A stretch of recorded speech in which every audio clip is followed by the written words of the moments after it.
This week on our Wonderful Day in the Lord broadcast, we're looking at the promises of God in relationship to being wronged by others. When somebody has harmed us and hurt us, maybe intentionally, maybe not, but they have done so. And what are the promises of God at such times? We're going to finish off the week by looking at Psalm 36. If somebody were to ask you, what is your favorite psalm, what would you tell them? Well, most of us would say Psalm 23, and if they didn't say Psalm 23, it's probably because they're trying to be creative and not say what everybody else says, because Psalm 23 is just so precious and so wonderful that we all love it. But if I had to pick another psalm, Psalm 36 might be my favorite. It's so beautiful. It's so full of riches of Christ that he gives us that I really love this psalm. He's talking in the earlier verses, the first 4 verses about life in general, but he comes to verse 4 and he says, concerning someone who wants to harm him, he says, he devises wickedness upon his bed. He sets himself on a path that is not good. He does not despise evil. So he's talking about some individual who's not walking God's way, and he is devising wickedness, and that wickedness has touched our lives. So this person might be an individual who is just in general bad, and he might be causing harm for a lot of people, but that harm has come our way as well, and we have been affected by it. So there's a circumstance that he's dealing with. Starting with verse 4, he turns from the wicked person and the influences that are there and the harm that is there, and he turns to a beautiful picture of God, and he just layers on picture after picture after picture of the greatness of God and how he can be trusted because of that. So he turned from the affliction and the afflictor to the comfort found in God, in his nature and who he is, and the promises that go with it.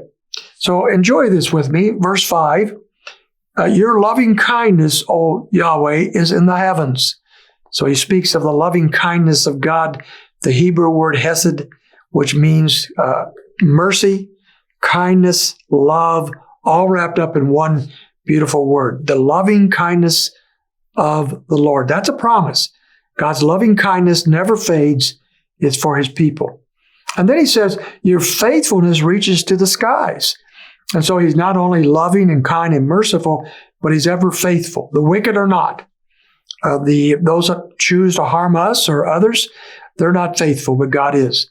And it reaches to the sky. There's no limit to the faithfulness of God.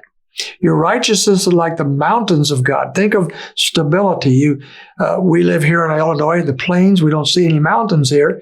So when you head out west, or maybe south, but especially out west, and you go and you start to see the Rocky Mountains, and immediately you think of strength, of stability, as well as beauty. His righteousness is like the mountains of God. What strength is there? There's beauty there, but there's strength as well.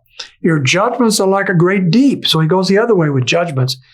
Sometimes we think of judgments as something as condemnation, but it also is the idea of justice. God is fair. God never condemns us for what he shouldn't. God never puts us down in ways he shouldn't. God is always fair with us on the positive side and always deals with us on the negative side appropriately as it ought to be done. So his judgments are deep. He doesn't look at the surface. He always digs down to the deep. And we thank the Lord for that. Oh, Yahweh, you saved man and beast.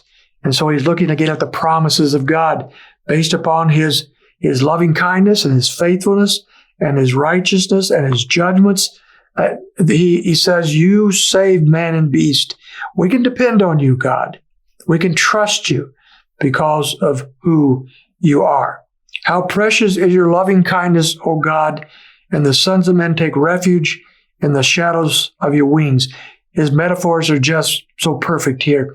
So looking at who God is and the preciousness of his loving kindness, then we find that we can take refuge in the shadow of his wings.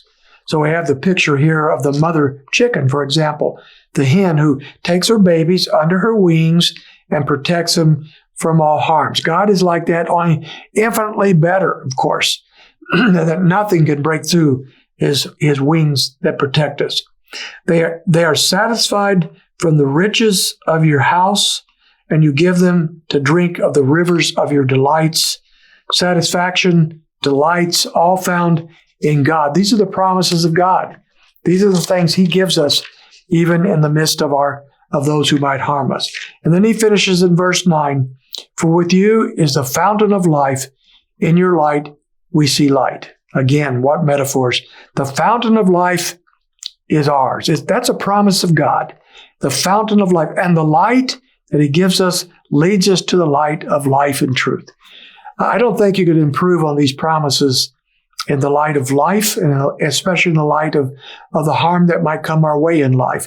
So when we've been wronged, we turn to this great God described in so many beautiful ways in Psalm 36. If you haven't meditated on Psalm 36 lately, you might want to do that, because what a blessing this psalm is. I hope you do that. You'll get a great blessing to do so. Now, this is our promises this week in relationship to wrong. I trust it has helped you. I trust it will give you a wonderful weekend in the Lord as you contemplate these promises.